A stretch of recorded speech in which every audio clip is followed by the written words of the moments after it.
So I'm like literally like said at the beginning, what's going on? I actually want to ask you some questions. All right. Go for it. So you and I met. So I was doing criminal defense. We met because of one of my clients. Absolutely. Was a vet. And could you just like could you by the tell way? people, huh? Who's doing great, by the way? Man, I knew he would. Like he's a cool cat. Like he just needed some help. Yeah. What can you tell people what you do?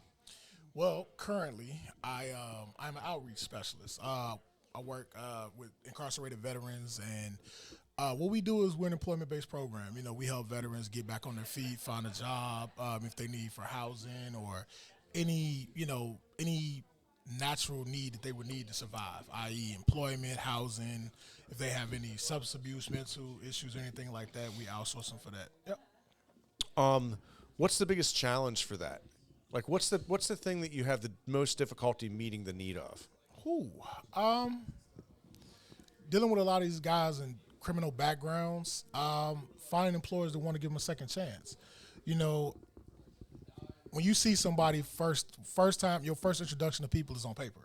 So if you see a bunch of bad stuff or negative things come back, they automatically assume that's that person without actually having met that person and understanding or even getting some context to what you see on paper. And to me, I feel like that's one of the biggest challenges. Because a lot of times people get labels and I don't want to call them monikers, them labels that, The judgments. Yeah. It's the identities. You can't get around. Yeah, you stole that one time, so you're guaranteed to steal from me. Or offenders, certain offenders, it's like, you can't get around that. Nobody wants to have anything to do with it, don't want to touch it when that's not who that person is. That was a act or a mental illness or something that had that person at that time. Like some of these, like doing the criminal defense that I've been doing for so long, like a lot of people that are put into that situation, right. I can't say that if I was put in the same situation, I wouldn't do the same thing.